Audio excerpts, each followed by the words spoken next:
Good morning विद्यार्थी मित्र हो. विधानांचे वर्गीकरण ही संकल्पना आपली सुरू आहे आणि ही संकल्पना सुरू होत असतानाच आपण पाठीमागच्या व्हिडिओमध्ये आपण पाहिलं की प्रामुख्याने दोन प्रकार पडतात. त्याच्यामधील पहिला जो विधानांचा प्रकार आहे त्याला आपण निरुपाधिक विधान असं म्हटलेलं आहे.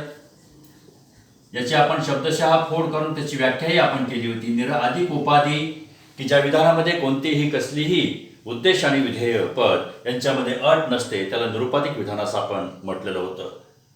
बरोबर त्याच्याच उलट आपण सोपाधिक विधानाची व्याख्या आपण करून थांबलो होतो. दुसरा जो प्रकार आहे तो सोपाधिक विधान. या सोपाधिक विधानालाच कंडिशनल प्रोपोजिशन असं म्हटलं जातं. यालाच कॅटेगोरिकल प्रोपोजिशन्स असं म्हटलं जातं. सोपाधिक विधानाची व्याख्या आपण पाहिलेली होती. ती व्याख्या अशी आहे की ज्या विधानामध्ये कसली तरी अट असते, ज्या विधानामध्ये कसली तरी उपाधी असते त्या विधानाला सोपाधिक विधान असं म्हटलं जातं. इथपर्यंत आपण पाहिलं होतं. या दोन्हींचीही उदाहरणं आपण पाहिली होती आणि उदाहरणं पाहिल्यानंतर आपण या मुद्द्यापर्यंत आलो होतो की सोपाधिक विधानांचे प्रकार. सोपाधिक विधानांच्या प्रकारामध्ये पहिला जो प्रकार आहे सोपाधिक विधानांच्या मध्ये त्याला सापेक्ष शब्दप्रयोग नवीन आहे. सापेक्ष किंवा त्यालाच अनुलंब दोन्हीही शब्दप्रयोग अपरिचित आहेत. विधान तर्कशास्त्रातील विधानांच्या प्रकारांमध्ये अशा प्रकारचे शब्दप्रयोग आपल्या परिचयाचे होतील. पुढं युक्तिवादांची युक्तता तपासत असताना पुन्हा पुन्हा अशा प्रकारची विधानं आपल्याला पाहावी लागणार आहेत. सापेक्ष किंवा अनुलंब विधान यालाच इंग्रजीमध्ये हायपोथेटिकल प्रपोजिशन असं म्हटलं जातं. सापेक्ष विधान कशाला म्हणायचं पाहूयात आपण की ज्या विधानाचा तार्किक आकार ज्या विधानाचा तार्किक आकार जर डॉट डॉट तर डॉट डॉट जर डॉट डॉट तर डॉट डॉट असा असेल त्यास सापेक्ष विधान असं म्हणायचं. पर्यायानं सापेक्ष विधान हेच सोपाधिक विधान असतं. जर पासून तर पर्यंत कंडिशनल स्वरूपामध्ये आपल्याला काहीतरी म्हणायचं असतं. तर नंतरचा जो काही उर्वरित भाग आहे तो उर्वरित भाग या जर पासून तर पर्यंतच्या भागावरती अवलंबून असतो. व्यवहारामध्ये नेहमी आपण म्हटलं की सरळ स्वरूपाची विधानं वापरताना कधी कधी अडचण येते आणि सरळ स्वरूपाचं आपलं बोलणं नेहमीच असतं असं नाही. आणि म्हणून अनेकदा सरळ स्वरूपाची विधानं जशी आपण वापरतो किंबहुना त्याच्याही पेक्षा जास्त प्रमाणामध्ये सोपाधिक विधानांचा वापर आपण आपल्या भाषेमध्ये करत असतो. जर डॉट डॉट तर डॉट डॉट जर पासून तर पर्यंतच्या भागाला पूर्वांग अँटीसिडेंट असं म्हटलं जातं. जर पासून तर पर्यंतच्या भागाला पूर्वांग असं म्हटलं जातं. विधानाचं हे पहिलं अंग. तर नंतरच्या उर्वरित भागाला उत्तरांग असं म्हटलं जातं. कॉन्सिक्वेंट. पूर्वांग आणि उत्तरांग हे दोन भाग झाले. सापेक्ष विधानामध्ये ज्यावेळेस जर पासून तर पर्यंतचा पूर्वांगाचा भाग खरा असतो त्याच वेळेस तर नंतरचा उरलेला भाग सापेक्ष विधानातील खरा असतो. थोडक्यात आपल्याला असं म्हणता येईल की जर पूर्वांग सत्य असेल तर उत्तरांग सत्य असेल. जर पूर्वांग सत्य असेल तर उत्तरांग सत्य असेल. पूर्वांग जर सत्य नसेल तर उत्तरांगाच्या सत्या असत्याच्या संदर्भामध्ये तर्कशास्त्र हमी देत नाही. एक उदाहरण आपण पाहूयात. सापेक्ष विधान म्हणून जर पासून तर पर्यंत आणि तर नंतरचा उरलेला भाग. जर जर त्याने व्यायाम केला तर तो सदृढ असेल.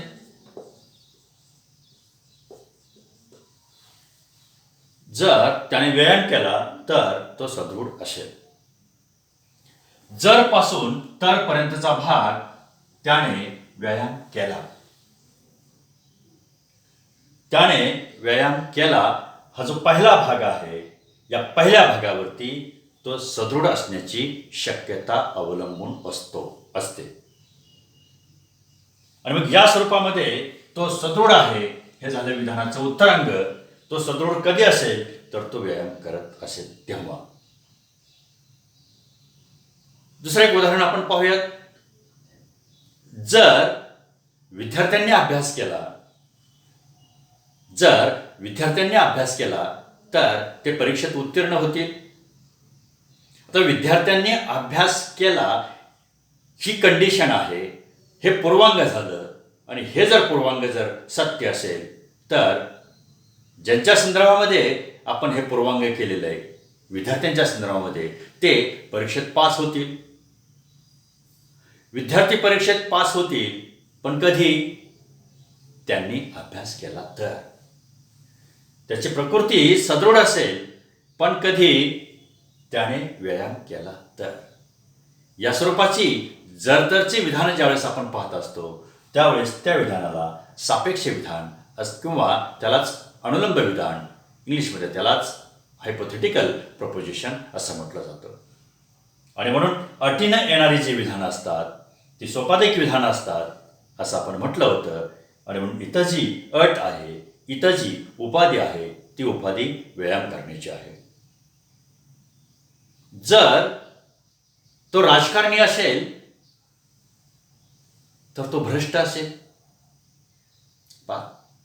जर तो राजकारणी असेल तर तो भ्रष्ट असेल असं ज्यावेळेस म्हटलं जातं त्यावेळेस तो भ्रष्ट असेल या संदर्भामध्ये सत्यता पडताळण्यासाठी तो राजकारणी आहे का नाही हे पाहावं लागेल.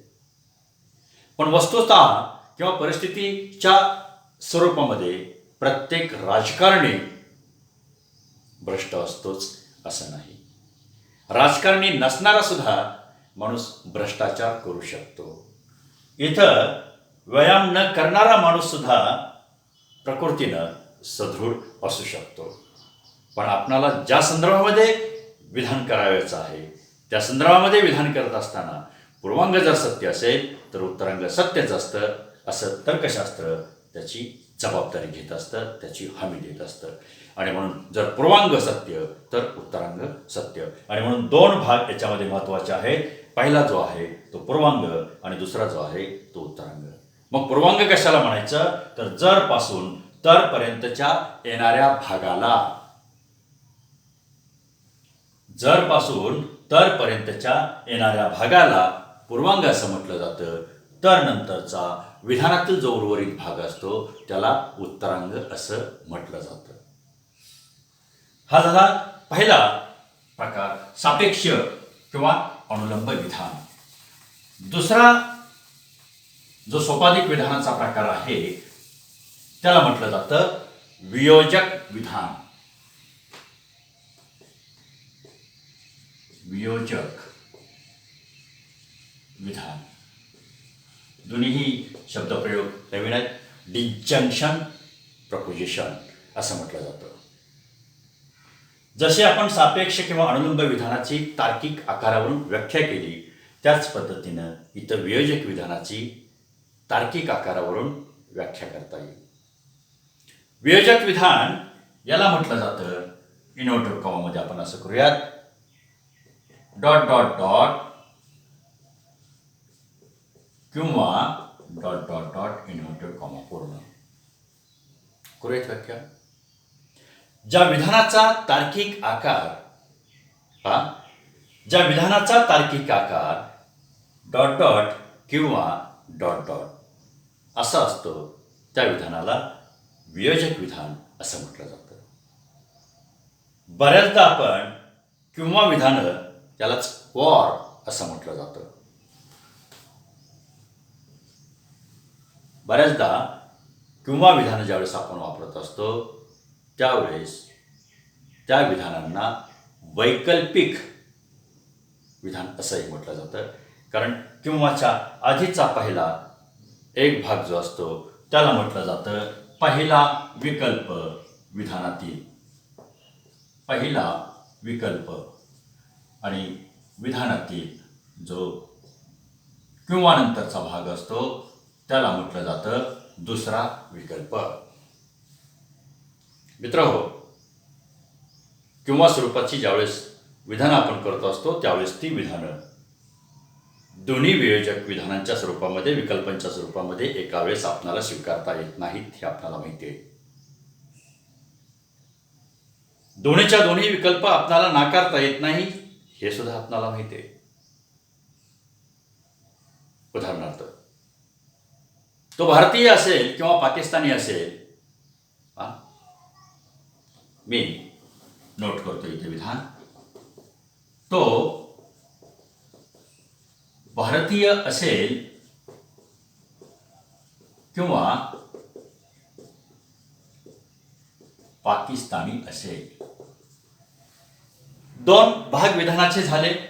किंवाच्या आधीचा भाग की ज्याला आपण पहिला विकल्प म्हटलेला आहे, किंवाच्या नंतरचा भाग की ज्याला आपण दुसरा विकल्प म्हटलेला आहे. तो भारतीय असेल हा झाला पहिला विकल्प, किंवा पाकिस्तानी असेल हा झाला दुसरा विकल्प. की जसं मी आता म्हटलं होतं की दोन्ही विकल्प स्वीकारता येत नाहीत. केवळ एकाच व्यक्तीच्या संदर्भामध्ये नागरिकत्वाचा मुद्दा ज्यावेळेस निर्माण होतो, उपस्थित होतो, त्यावेळेस एकच व्यक्ती भारतीय आणि पाकिस्तानी नागरिकत्व स्वीकारू शकत नाही. उलटही एकच व्यक्ती नागरिकत्वाच्या बाबतीत पाकिस्तानी आणि भारतीय असणार नाही. याचाच अर्थ आपल्याला पुढे असं जाऊन म्हणता येईल, एकतर ती भारतीय असेल किंवा हे उभयान्वयी अव्यय असतं, किंवा पाकिस्तानी असेल. एकतर तो भारतीय असेल किंवा तो पाकिस्तानी असेल, त्यावेळेस तो पाकिस्तानी ज्यावेळेस असतो त्यावेळेस तो भारतीय नसतो, आणि ज्यावेळेस भारतीय असतो त्यावेळेस तो पाकिस्तानी नसतो. या स्वरूपाची विधानं आपण अनेकदा किंवा स्वरूपाची व्यवहारामध्ये करत असतो, आणि तर्कशास्त्रीय भाषेमध्ये त्याची मांडणी करत असताना, युक्तिवादाच्या युक्ततेच्या संदर्भामध्ये युक्तायुक्तता तपासत असताना हे दोन विकल्प आणि पूर्वांग आणि उत्तरांग हे आपणाला विधानाचं विश्लेषण करत असताना, वर्गीकरण करत असताना माहिती असणं अत्यंत महत्त्वाचं आहे. म्हणून किंवा स्वरूपाची जी विधानं करत असतो ती आधुनिक तर्कशास्त्रामध्ये पुढे जाऊन आणखी असंही म्हटलं जातं की असे नाही की विधानाची सुरुवात आपण करत असतो. असे नाही की आणि डॉट डॉट हा आधुनिक तर्कशास्त्राचा भाग आहे. जाता जाता मी थोडंसं दोन उदाहरणं आपण घेतो आणि पुढे जातो. बऱ्याचदा आपण असं म्हणतो की असे नाही की मी कष्ट करीत नाही आणि मी अभ्यास करत नाही. असे नाही की गांधींच्या मृत्यूची बातमी ऐकून टिळक रडले आणि टिळकांच्या मृत्यूची बातमी ऐकून गांधीजी रडले. असे नाही की विधानाची सुरुवात काय केलेली आहे, असे नाही की मी अमेरिकेला जाणार आहे आणि चीनचं नागरिकत्व घेणार आहे.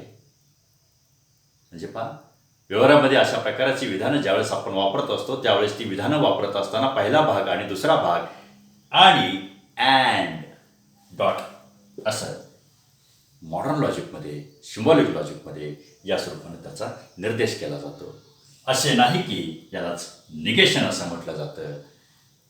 पहिल्या भागाला विधानाचा जो काही भाग असेल त्याला पी असं म्हटलं जातं आणि नंतरच्या भागाला क्यू असं चल व्हॅल्यूज असं म्हटलं जातं. मग रीड करत असताना नॉट पी अँड क्यू आपला हा अभ्यासाचा विषय नाही, मॉडर्न लॉजिकमध्ये आहे. पण जाता जाता विधानांचं वर्गीकरण करत असताना मी एक उदाहरण दिलेलं आहे. दुसरा एक आधुनिक तर्कशास्त्रामध्ये तार्किक आकार असतो. एक तर किंवा डॅश. एक तर तो प्रशासकीय अधिकारी असेल किंवा तो राजकारणी असेल. मॉडर्न लॉजिकमध्ये किंवा स्वरूपाची विधानं ज्यावेळेस वापरत असतो त्यावेळेस एक तर आणि त्याच्यानंतरचा जो काही किंवाच्या आधीचा पहिला विकल्प येतो तो पहिला विकल्प आणि किंवा नंतरचा येणारा तो दुसरा विकल्प. इथं आपण एक तर न वापरता तो भारतीय असेल किंवा पाकिस्तानी असेल, परंतु याच्याच पुढं जाऊन एक तर तो भारतीय असेल किंवा पाकिस्तानी असेल या स्वरूपाची आपण किंवा स्वरूपाची किंवा वियोजक विधानाची ज्यावेळेस चर्चा करतो त्यावेळेस यालाच किंवा विधानालाच वैकल्पिक विधान असंही म्हटलं जातं. मग इथं एक तर तो श्रीमंत असेल किंवा गरीब असेल आणि म्हणून वियोजक विधानाचे दोन प्रकार पुन्हा पडतात. त्याच्यामध्ये पहिला जो प्रकार आहे तो दृढ वियोजक विधान आणि दुसरा जो आहे तो क्षीण वियोजक विधान. तोच भाग आहे, कॉम्प्लेक्स काही नाही. विधान आपण वापरत असतो व्यवहारामध्ये आणि म्हणून पाठीमागच्या संकल्पनेचा आधार घेत असताना आपण पदांची वर्गीकरण केलेली होती आणि ती पदांची वर्गीकरण करत असताना दोन प्रकारानं वर्गीकरण केली. एक संवादी आणि दुसरं असंवादी पदांचं वर्गीकरण आणि पुन्हा असंवादी पदांचे जे दोन प्रकार पडले, पहिला विरोधी आणि दुसरा व्याघाती. आणि हेच दोन प्रकार या दोन वियोजक विधान प्रकारांच्या संदर्भामध्ये महत्त्वाचे वाटतात. दृढ वियोजक विधान कशाला म्हणायचं तर ज्या विधानातील दोन विकल्प दृढ वियोजक विधान ज्या विधानातील दोन विकल्प व्याघाती असतात पण विरोधी नसतात. याच्यासाठी व्याघाती पद आणि विरोधी पद हे समजायला पाहिजे. म्हणून मी व्याख्या इथं करतो, ज्या विधानातील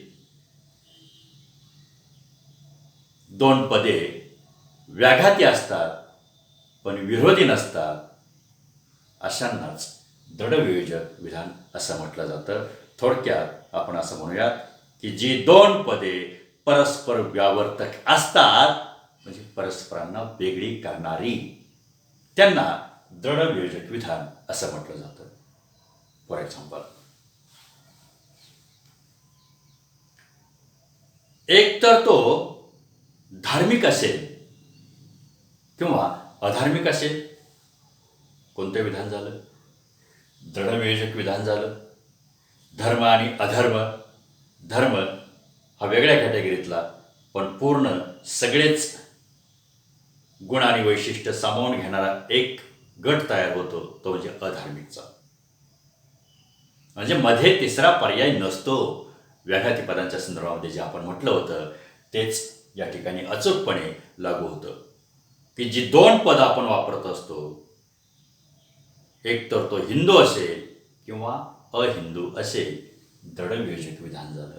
आणि क्षीण वियोजक विधान कशाला म्हटलं जातं तर ज्या विधानातील दोन पदे परस्पर व्यावर्तक नसतात म्हणजे त्यांना वेगळं करता येत नाही.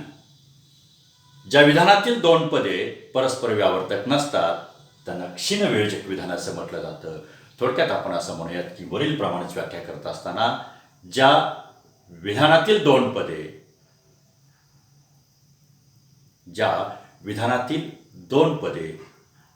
विरोधी असतात पण व्याघाती नसतात त्यांना क्षीण वियोजक विधान असं म्हटलं जातं. आता विरोधी पदे आपण पाहिलेलं होतं की दोन विरोधी पदे एकाच वेळेस स्वीकार करता येत नाही, मात्र त्यांचा अस्वीकार करता येतो. विरोधी असतात पण व्याघाती नसतात. याच स्वरूपामध्ये असं म्हटलं जातं की एक तर तो धनवान असेल किंवा बुद्धिमान असेल. दोन्ही पदं ही परस्पर व्यावर्तक नाही आणि ही दोन्ही पदं परस्पर व्यावर्तक नाही याचाच अर्थ ते जे विधान आहे ते विधान क्षीण वियोजक विधान प्रकारामध्ये जातं. थोडक्यात ते वियोजकच विधान आहे. वियोजक विधानाचाच हा दृढ आणि क्षीण वियोजक विधान अशा प्रकारचे दोन प्रकार आहेत. परंतु या दोन प्रकारांच्या संदर्भामध्ये फक्त आपल्याला ओळख करून घ्यायची. महत्त्वाचा जो प्रकार आहे तो प्रकार विकल्पांच्या संदर्भामध्ये एका वेळेस स्वीकारता येत नाहीत, एका वेळेस नाकारता येत नाहीत. कोणता तरी एकच विकल्प आपल्याला स्वीकारावा लागतो. आणि सापेक्ष विधानाच्या संदर्भामध्ये पूर्वांग आणि उत्तरांग हे विधानाचे दोन भाग महत्त्वाचे वाटतात. पूर्वांग जर सत्य असेल तर उत्तरांग सत्य असतं. एवढाच भाग मित्रहो विधानांच्या वर्गीकरणामध्ये महत्त्वाचा वाटतो. एक निरुपाधिक विधान, एक सोपाधिक विधान. सोपाधिक विधानाचे दोन प्रकार, एक सापेक्ष विधान त्यालाच अनुलंब विधान असं म्हटलं जातं आणि दुसरा वियोजक विधान त्यालाच वैकल्पिक विधान असं आपण म्हणूयात. या विधानांच्या वर्गीकरणावरून पुढच्या संकल्पनेकडे जात असताना हा जो बेस आहे, हा जो पाया आहे हा महत्त्वाचा ठरतो. आणि म्हणून पुढची संकल्पना विधानांचं वर्गीकरण याच्यावरतीच आधारित असणारी आहे. ती म्हणजे विधानांची चतुर्वर्ग व्यवस्था, four fold scheme of preposition. आणि मग ती प्रपोजिशन्स पाहत असताना एवढ्यावरतीच फक्त आपल्याला लक्ष केंद्रित करता येईल की जी निरुपाधिक विधानं आहेत तीच निरुपाधिक विधानं की जे तर्कशास्त्राचा आद्यजनक ॲरिस्टॉटल आहे त्यानं 4 प्रकारामध्ये सांगितलेले, की जी सरळ विधानं आहेत, घटक विधानं आहेत, या स्वरूपामध्ये आपल्याला 4 प्रकार पाहता येतील. आणि या 4 प्रकाराच्या अनुषंगानं चतुर्वर्ग व्यवस्था आपण पाहिली की मग युक्तायुक्ततेच्या प्रकाराकडे आपल्याला जाता येईल. युक्तिवाद युक्त आहे की अयुक्त आहे हेही नियमांच्या आधारे, अनुमानाच्या नियमांच्या आधारे आपल्याला ठरवता येईल. आज आपण इथंच थांबूयात. धन्यवाद.